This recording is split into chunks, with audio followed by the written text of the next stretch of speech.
I saw you coming అంటే ఏమవుతుంది, అది తప్పు అవుతుంది. స్పోకెన్లో మాట్లాడుతున్నారు, రైట్ అయిపోతుంది మాట్లాడినంత వరకు మాత్రం.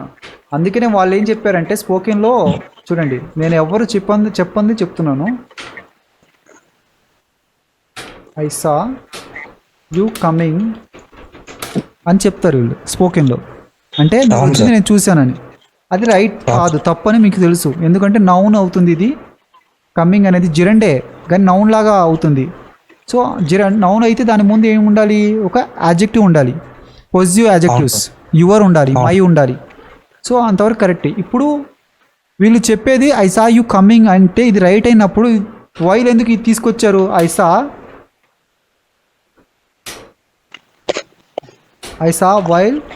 సా యూ వైల్ కమింగ్, ఇదేంటి మరి? I saw you while coming ఎందుకు యూజ్ చేస్తారు? నువ్వు వస్తున్నప్పుడు, నువ్వు రావడం నేను చూశాను. ఐ సా యూ కమింగ్ అనేది పైంది రైట్ అయితే ఇక్కడ వైల్ ఎందుకు తీసుకొచ్చారు, ఎందుకు యూజ్ చేస్తారు తెలుసా ప్రవీణ్? ఇప్పుడు అర్థమైందా?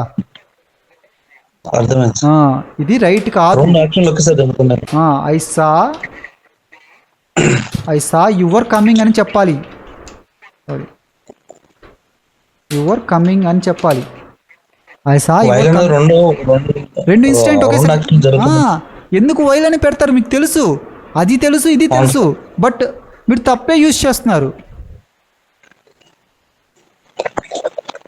తెలిసిందే తప్పు ఎలా యూజ్ చేస్తున్నారు చూసారా ప్రవీణ్?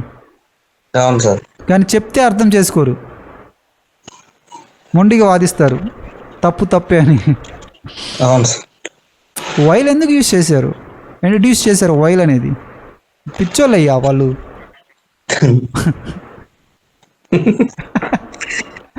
చూడండి మీకే అర్థమవుతుంది ఇప్పుడు. ఐ సా యూ కమింగ్, రెండు యాక్షన్స్ జరుగుతున్నాయి.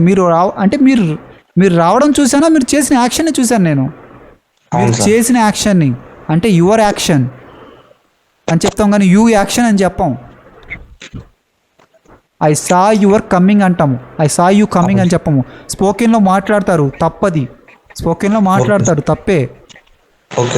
ఎందుకంటే రూల్ ప్రకారం మీకు చెప్పాలి కదా, నేను కరెక్ట్ ఏదో చెప్పాలి తప్ప ఐ సా యువర్ కమింగ్ అని చెప్తాము. లేదు మీకు ఇది అలవాటు అయిపోయింది అంటే వాళ్ళు ఏం చెప్పారు, వైల్ ఎందుకు యూజ్ చేస్తారు? I saw you while coming, while తర్వాత జిరెండ్ వస్తుంది. చెప్పండి. ఐ సా యూ కమింగ్ అన్నప్పుడు I saw you were coming use చేయొచ్చా sir? I saw you were కమింగా? అవును సార్. అలా యూజ్ చేయకూడదు. చూడండి అప్పుడు మీరు చూడండి, I saw that you were coming. ఇప్పుడు కరెక్ట్ నౌన్ క్లాజ్ కదా. అవును సార్. ఐ సా మీరేం చూశారు? I saw what did you see అన్నప్పుడు అంటే ఈ సెంటెన్స్ ఏమవుతుంది, ఇంకో సెంటెన్స్ మీద డిపెండ్ అవుతుంది, అంటే మీనింగ్ రావట్లా. ఐ సా ఏం చూశారు, అప్పుడు దట్ క్లాస్ పెడతారు, అంటే నౌన్ క్లాస్. దట్ అనేది కంజంక్షన్ పెట్టి మళ్ళీ సబ్జెక్టు తర్వాత మొత్తం సెంటెన్స్ ఉంటుంది. అక్కడ ఏం చూసారు మీరు? Your coming. ఒక సెంటెన్స్ని ఎన్ని విధాలుగా రాయొచ్చు చూడండి, ఎన్ని విధాలుగా చెప్పచ్చు చూడండి.